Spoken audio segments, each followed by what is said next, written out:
Hola chicos, hoy de nuevo otra clase de bioquímica. Vamos a ver a la siguiente clase que seguimos en el metabolismo energético con respecto a los carbohidratos. Ya vimos, ¿verdad? Glucólisis como una de las principales vías del metabolismo de la glucosa, así como también las siguientes vías que son las de almacenamiento y uso de esta energía durante las fases de ayuno, que fue la parte de glucogénesis o glucogenogénesis y glucogenólisis. Bueno, entonces ahora la que vamos a ver es la clase que es muy importante con respecto a la obtención de energía durante el periodo de ayuno. Entonces vamos a ver la clase del día de hoy que es gluconeogénesis y la vía de las pentosas.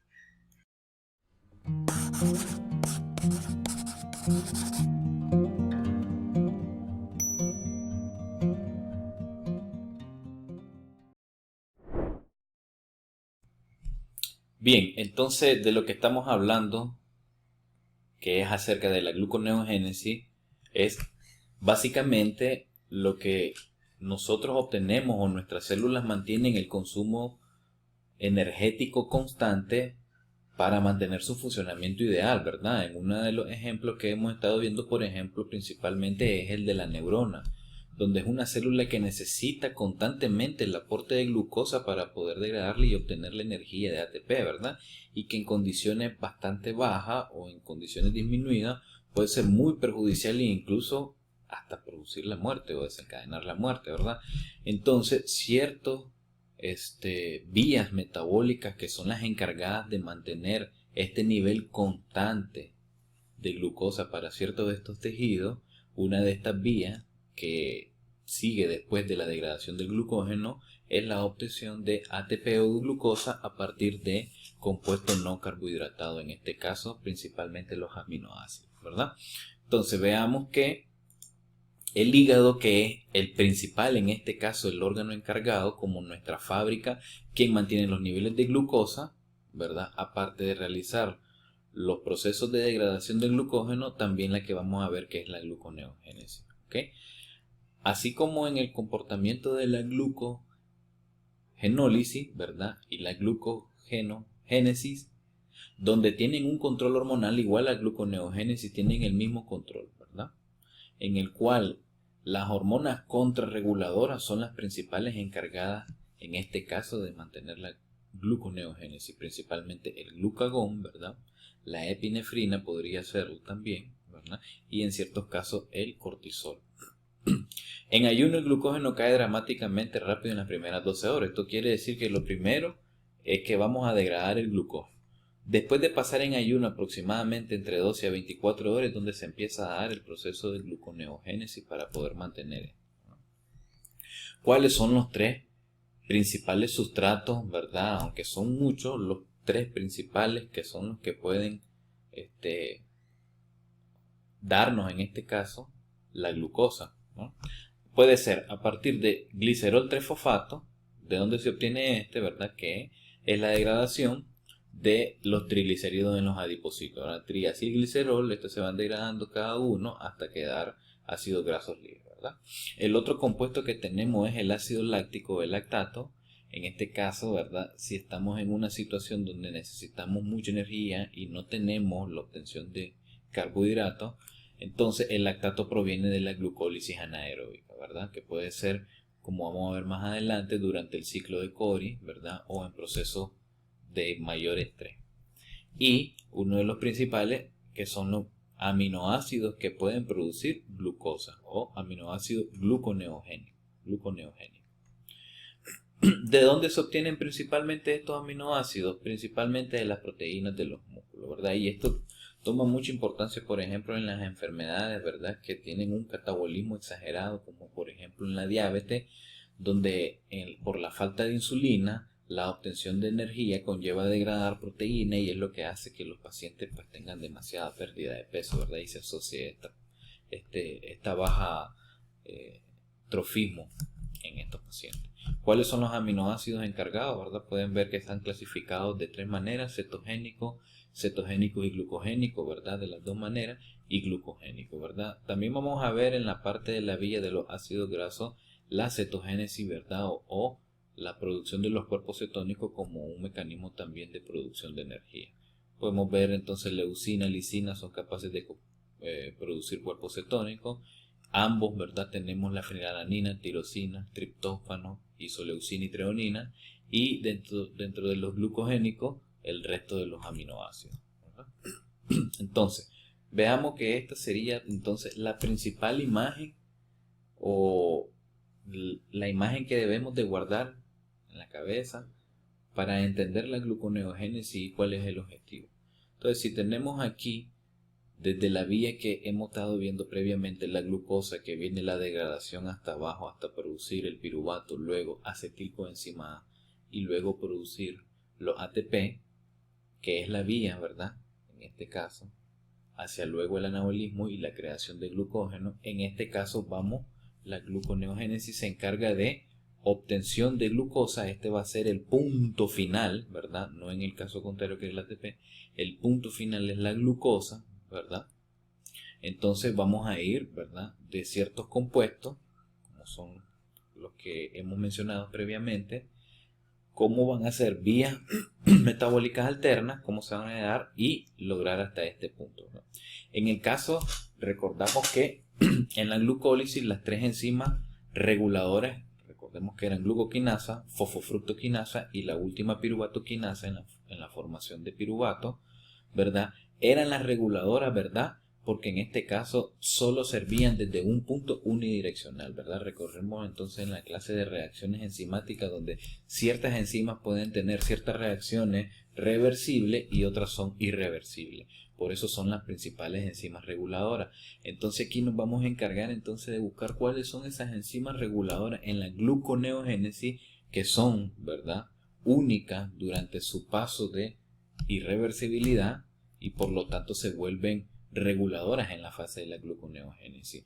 Una de las principales y de hecho la más importante tenemos aquí la fructosa 1,6-bifosfatasa, ¿verdad?, que produce la transformación de fructosa a partir de gliceraldehído hacia fructosa 6-fosfato y esta hacia glucosa.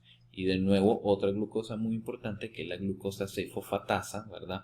Importante aquí porque recordemos en la clase que vimos previamente de glucogenolisis o glucogenogénesis, donde teníamos las enfermedades por almacenamiento de glucógeno, en específico la enfermedad de McArdle, ¿verdad?, que era en el caso de déficit de glucosa 6-fosfatasa en el músculo, donde ciertas personas en la adolescencia o durante toda la vida pueden llegar a experimentar muchas manifestaciones musculares durante periodos de ejercicio porque no pueden obtener la glucosa al final, ¿verdad?, por la escasez de esta enzima en los músculos. Entonces, como estábamos viendo en la gluconeogénesis, que veamos entonces cuáles son las fases y cómo es que venimos viendo acerca del proceso de glucólisis, y ahora vamos a gluconeogénesis. Veamos entonces que previamente las clases que estábamos dando eran donde teníamos la glucosa, ¿verdad? Esta se degradaba para convertirse a piruvato, esta luego hacia acetil-CoA,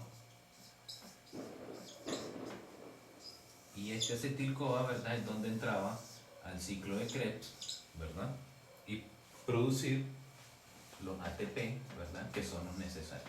¿Ok? En este caso, la gluconeogénesis, ¿verdad?, son procesos en los cuales básicamente vamos a encontrar, en el caso de, por ejemplo, la glucólisis anaeróbica por medio del lactato y la LDH a producir piruvato para esta regresar hacia aquí, o en el caso de ciertos aminoácidos, ¿verdad?, como en el caso de la alanina, donde por ciertas vías, donde vamos a ver en otras clases como la aminotransferasa, también se puede producir, ¿verdad?, piruvato. Entonces, ¿con qué objetivo? Obtener energía, que es el punto final, glucosa, a partir de ciertos compuestos como son los aminoácidos, en este caso la alanina, producir piruvato, y las vías de regreso hacia aquí.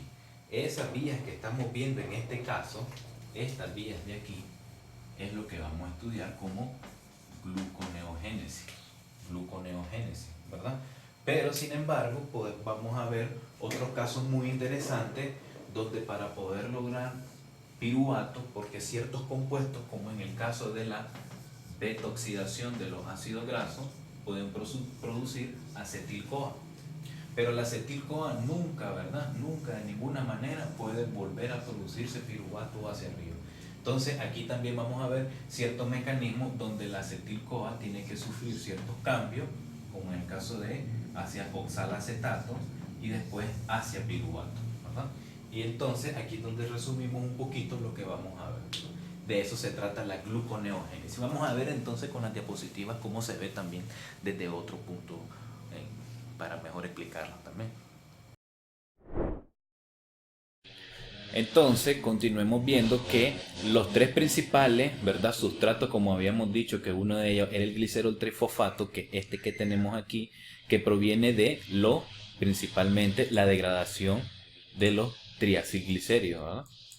Los famosos triacilglicéridos, estos se degradan y estos producen glicerol trifosfato, y por otra vía también podemos, ¿verdad?, producir dihidroxiacetona fosfato, y esta después producirse hacia fructosa 1,6-bifosfato y seguir la ruta que llevamos aquí, ¿verdad?, hasta producir glucosa, ¿verdad? Muy bien, muchachos, entonces revisemos básicamente en la pizarra cómo es que se da durante la gluconeogénesis. Vimos que el acetilcoenzima A es imposible que se pueda transformar en glucosa, así que tiene que haber otra vía alterna de cómo hacerlo. ¿Y cómo la hacen? Bien, básicamente el acetilcoenzima A, que no puede ser transformado hacia glucosa, dentro de la mitocondria existe una enzima muy importante que es la piruvato carboxilasa.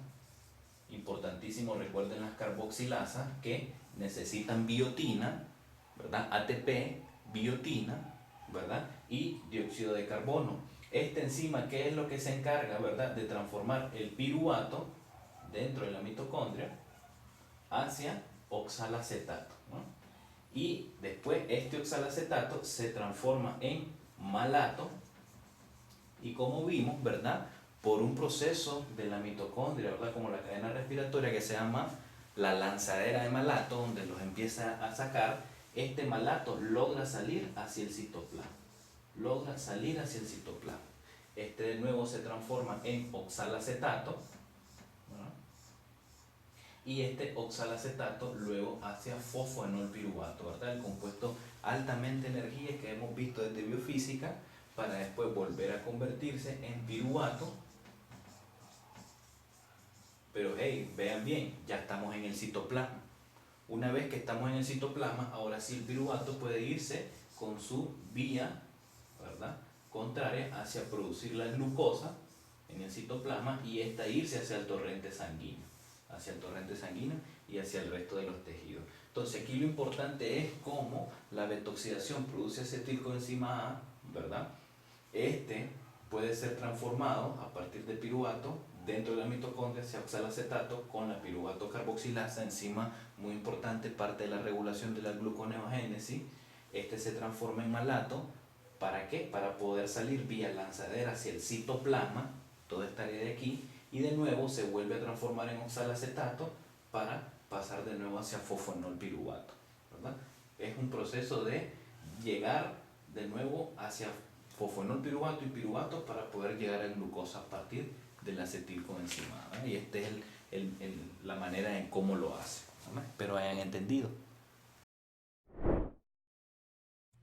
Y por otro lado, ¿verdad?, el compuesto que estábamos hablando, como les explicaba en la pizarra, que donde llegamos hacia piruvato podemos obtener, ¿verdad?, este compuesto de varias maneras, o de la degradación de los aminoácidos. Uno de los mayores, ¿verdad?, de los que más en ejemplo ponemos es la alanina, ¿verdad? Vamos a ver en ciertos casos las reacciones de transaminación por las aminotransferasas, y también podemos tener piruvato, ¿verdad?, por el lactato, como hemos visto incluso en el caso clínico que vimos de lesión muscular, donde por la vía lactato deshidrogenasa también se puede producir piruvato, ¿verdad?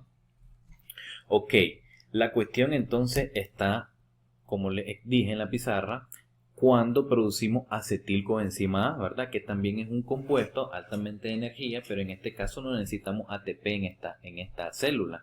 Necesitamos que se dé la vía de gluconeogénesis para producir glucosa y ésta se vaya al torrente sanguíneo y poder ir hacia las células donde se necesita. En el caso de la beta-oxidación de los ácidos grasos que produce acetil-CoA, es imposible que estos logren salir, ¿verdad?, de la mitocondria, ir hacia las rutas, ¿verdad?, de gluconeogénesis y producir glucosa. Entonces, ¿qué es lo que pasa con el acetil-CoA? El acetilcoenzima A sufre una reacción, ¿verdad?, que la vamos a ver ahorita, que ella entra completo al ciclo de Krebs, ¿verdad? O en el caso de una nueva enzima que es muy importante, la reguladora, la piruvato carboxilasa, convierte el acetilcoenzima A, ¿verdad?, en este caso, hacia la transformación de oxalacetato, ¿verdad? Y este sí, el oxalacetato que se ha producido a partir de la piruvato carboxilasa, que necesita biotina, vean bien que aquí una de las importantes vitaminas que vemos previamente, se transforma en oxalacetato y este sí, compuesto sí, puede salir de la mitocondria. ¿Cómo lo hace? Porque existe una lanzadera de malato, ¿verdad? En este caso, imaginémonos un mecanismo así como en la cadena respiratoria, ¿verdad? Donde están tirando un montón de electrones, en este caso igualito, si se están tirando una lanzadera de ciertos compuestos como el oxalato, y este sí puede salir hacia el citoplasma, y aquí en el citoplasma, ¿verdad?, se puede volver a transformar en fosfoenolpiruvato y después a piruvato. Y ya como piruvato, este sí se puede, recuerden, ¿verdad?, transformarse en glucosa y seguir hacia donde se necesite para la siguiente vía. ¿Okay? Entonces, la gluconeogénesis podemos ver que en humano no es posible convertir de acetilcoenzima A hacia glucosa. Entonces, por eso necesitamos la vía alterna, convertirlo hacia oxalacetato, ¿verdad? Este entra el acetilcoenzima A, da la vuelta al ciclo de Krebs y cuando llega a oxalacetato, ¿verdad? O puede hacerlo por piruvato a través de la piruvato carboxilasa en la mitocondria y este se transforma de un solo hasta oxalacetato y este por la lanzadera de malato puede salir hacia el citoplasma, ¿verdad? Ciertos aminoácidos de 17 átomos de carbono, ¿verdad? Porque comúnmente los ácidos grasos, como dije, proporcionan acetilcoenzima A, no directamente glucosa, ¿verdad? Pero en ciertos casos otros ácidos grasos como los sonos de 17 átomos de carbono pueden producir ciertos metabolitos intermediarios como es el propionilcoenzima A, ¿verdad? Que este también puede ser utilizado en vía gluconeogénica, como vamos a ver. Por otro lado, el lactato vimos que es oxidado hacia convertirse en piruvato de otra manera y la alanina también hacia piruvato. Entonces aquí tenemos los tres compuestos, el glicerol 3-fosfato que viene del triacilglicérido, la alanina del aminoácido y el lactato, ¿verdad?, del ciclo de Cori, como vamos a ver más adelante. Ok, entonces veamos un poco, hablemos de cada una de las enzimas importantes. La número 1, la piruvato carboxilasa, como acabamos de ver en la explicación en la pizarra. Es una de las enzimas mitocondrial que requiere biotina, vean bien, biotina, ¿ok? Es activada por el acetilcoenzima A que proviene de la beta-oxidación de los ácidos grasos, ¿verdad? El producto de oxalacetato no puede salir de la mitocondria, así que este es reducido de nuevo hacia malato y ahora sí con la lanzadera de malato, ¿verdad? Como vimos, este sí puede ser, ¿verdad?, lanzado hacia el citoplasma y de nuevo transformarse hacia oxalato para de nuevo pasar hacia fosfoenolpiruvato. ¿Okay? Y de esta manera, ya como piruvato y en el citoplasma, ahora sí ya podemos ver la vía de conversión hacia la glucosa. Otra de las enzimas muy importantes, ¿verdad?, la fosfoenolpiruvato carboxiquinasa, ¿verdad? Esta es la que está en el citoplasma. Esta también está inducida o controlada por ciertas hormonas, en este caso el glucagón y el cortisol. ¿Qué es lo que hace? El malato, ¿verdad?, que convierte el oxalacetato, que provenía de la lanzadera de malato, y este se transforma hacia piruvato, ¿verdad? La fosfoenolpiruvato carboxiquinasa, entonces, es una enzima muy importante, donde lo que permite es transformar de nuevo el oxalacetato, ¿verdad?, ya en el citoplasma, ¿verdad?, y este puede ser transformado hacia piruvato y después seguir la vía hacia la conversión de fructosa 1,6-bifosfato. Y después, la última enzima reguladora, que es la más importante, ¿verdad? La fructosa 1,6-bifosfatasa, localizada en el citoplasma, ¿verdad? Aquí lo ponemos, que es la enzima clave del control de la gluconeogénesis. ¿Y qué es lo que hace básicamente? Hidroliza el fosfato de fructosa 1,6-bifosfato y en vez de utilizarlo para generar ATP de ADP, ¿verdad? En este caso, entonces, al hidrolizarlo, ¿verdad? Este ya no puede ser utilizado y podemos convertir entonces a la fructosa 1,6-bifosfato. ¿Quiénes la activan? El ATP, ¿verdad? El ATP. La necesidad de también producir glucosa, el exceso de ATP produce, ¿verdad?, hacia la glucosa. ¿Quién es inhibida para prenderse, verdad? El AMP y la fructosa 2,6-bifosfato, ¿verdad?, que es el compuesto previamente.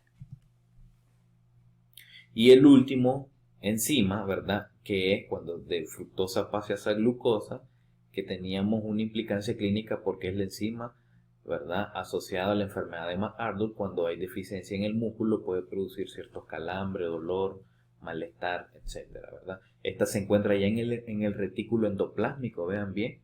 La glucosa 6-fosfato es transportada dentro del retículo endoplásmico, llega a la enzima, la glucosa 6-fosfatasa, y esta ya puede ser transformada en glucosa libre, ¿verdad?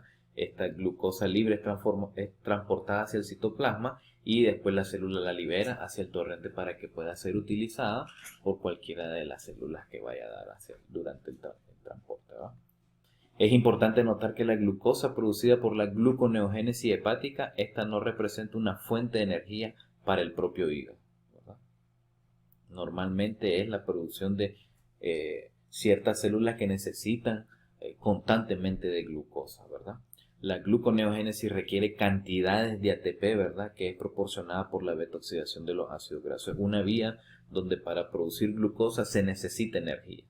¿Okay? ¿Quién nos la da? La beta-oxidación de los ácidos grasos, que de por sí, ¿verdad?, cada beta-oxidación, cuando vamos a ver más adelante, es capaz de producir mucho más ATP incluso que la glucólisis, ¿verdad? Y recuerden que el valor energético por cada gramo, de hecho, es mucho más. Durante la hipoglicemia, ¿verdad?, que es cuando tenemos descenso de los valores de glucosa sanguíneo, el tejido adiposo también es el que se encarga de liberar los ácidos grasos al romper los triglicéridos, la grasita que guardamos. Aunque la acetilcoenzima de los ácidos grasos no puede ser convertida en glucosa, esta se transforma, ¿verdad?, en otra vía que vamos a ver en otros capítulos, que es la transformación hacia cuerpo cetónico. O en este caso, como mirábamos, hacia la transformación de piruvato después a oxioxalacetato, ¿verdad? En este caso podría entrar hacia el ciclo de Krebs, transformarse a samalato, salir de nuevo y volver a transformarse a piruvato y poder ser utilizado en la gluconeogénesis. Regulación coordinada. ¿Quiénes regulan a una de las principales enzimas que se encargan de este paso mitocondrial hacia el citoplasma y poder transformarse en glucosa, que son las dos enzimas principales, piruvato carboxilasa y piruvato deshidrogenasa? Una en cada uno de los tiempos que hacemos. Entre las comidas, ¿verdad? Cuando los ácidos grasos son oxidados en el hígado para energía, se acumula el acetilcoenzima A. Esta activa al piruvato carboxilasa y la gluconeogénesis e inhibe a la piruvato deshidrogenasa, ¿verdad? Entre las comidas. En este caso estamos en ayuno, no tenemos comida, entonces obtenemos energía, ¿verdad?, a partir de la beta-oxidación de los ácidos grasos, que estimula de nuevo la gluconeogénesis, ¿verdad?, para producir el compuesto de oxalacetato, irse hacia la producción de piruvato y después glucosa, ¿verdad? Así como también previniendo la conversión de lactato y alanina y siendo lo contrario, ¿verdad? En este caso, de alanina de nuevo a piruvato y de lactato de nuevo a piruvato. Y por el otro lado, en el estado postprandial, es decir, el estado inmediatamente después de comer, postprandio, en el estado absortivo, el acetilcoenzima A se acumula. Este es lanzado al citoplasma para la síntesis de los ácidos grasos. En este caso queremos, ¿verdad?, estamos en estado de anabolismo, queremos crear. El oxalacetato es necesario para este transporte y el acetilcoenzima A puede estimular la nueva formación de piruvato. Uno de los compuestos de donde se obtiene el lactato, ¿verdad?, es el famoso ciclo de Cori. El famoso ciclo de Cori, ¿verdad?, no es más que la obtención de glucosa a partir del ácido láctico, ¿verdad? ¿Cómo es esto? En el músculo principalmente, ¿verdad? Se da la transformación de glucosa, en el caso de por vía de glucosa, de glucólisis anaeróbica, ¿verdad? Se transforma hacia ácido láctico, ¿verdad? Y este ácido láctico que también puede viajar hacia la sangre puede ir hacia otros diversos tejidos, en este caso entra hacia el hígado y de nuevo el lactato por gluconeogénesis, ¿verdad? Puede ser transformado de nuevo hacia glucosa y esta glucosa puede ser utilizada ya sea para el ATP de cualquiera de las demás células. O de nuevo esta glucosa, ¿verdad? Se guarda y en situaciones de nuevo de necesidad se vuelve a degradar, sale de nuevo la glucosa, puede ser utilizada por el músculo en este caso y en ciertas situaciones de anaerobio después se vuelve a transformar el lactato y continúa el ciclo.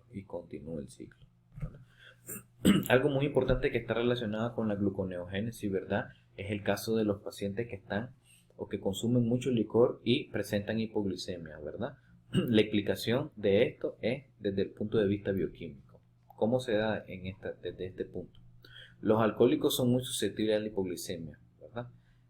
Y sin embargo, a pesar de que el alcohol puede producir acetilcoenzima A, ¿cómo entonces estos pacientes tienen hipoglicemia, ¿verdad? Y una de las situaciones que vamos a ver, ¿verdad?, es la acumulación de ciertos electrones, ¿verdad? Asociado en los pacientes que pasan tomando mucho licor, ¿verdad?, que tienen una malnutrición porque no ingieren el adecuado coenzima, ¿verdad?, para poder obtener la energía, ¿verdad? La alta cantidad en el citoplasma de NAD oxidado formado por el alcohol deshidrogenasa, de tanto alcohol que hay, el alcohol deshidrogenasa tiene que, ¿verdad?, metabolizarlo y en ese metabolismo se produce mucho NAD oxidado, ¿verdad? Así como también el acetaldehído deshidrogenasa, ¿verdad?, para poder quitar la goma todavía del compuesto del acetaldehído, todavía se sigue usando esa enzima y sigue generando NAD oxidado. Bien, este exceso de NAD oxidado que se produce por estar metabolizando el hígado, ¿verdad? ¿Qué es lo que hace? Favorece la formación del lactato a piruvato, ¿verdad? Del lactato a partir de piruvato, favorece la formación malato, ¿verdad?, de oxalacetato en el citoplasma y la formación de glicerol 3-fosfato de la dihidroxiacetona fosfato, ¿verdad? ¿Qué sucede en este caso? Que inhibe también, ¿verdad?, el exceso de NAD oxidado, la gluconeogénesis, y en este caso no se puede producir glucosa y esto conlleva a hipoglucemia en el paciente alcohólico, ¿no?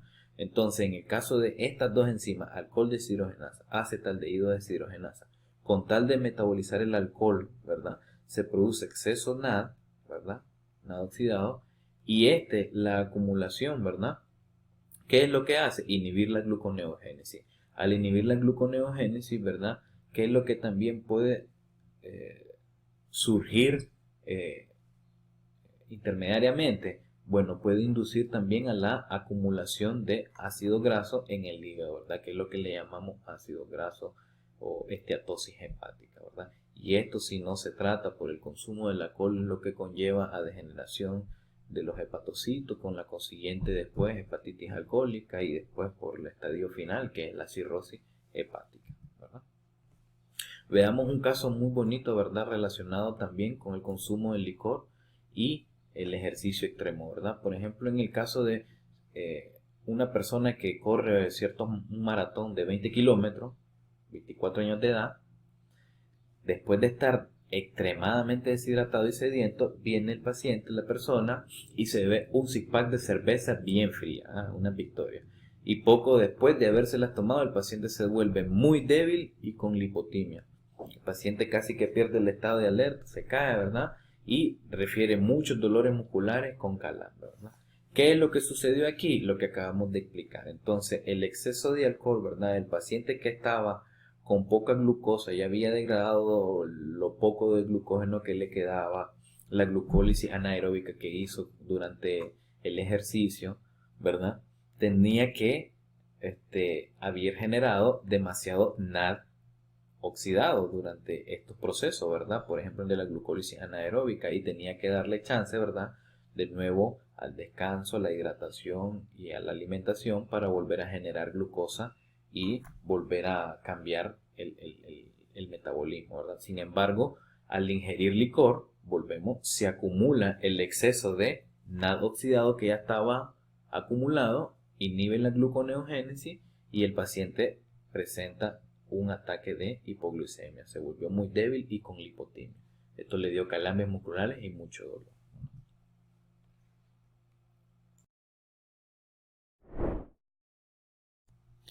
Bien, muchachos, entonces eso era la clase que teníamos que ver para relacionado con la gluconeogénesis y la siguiente vía de la vía del fosfato de las pentosas. Si les ha gustado la clase, no olviden darle like, ¿verdad? Recomendar las clases hacia otros estudiantes, ¿verdad?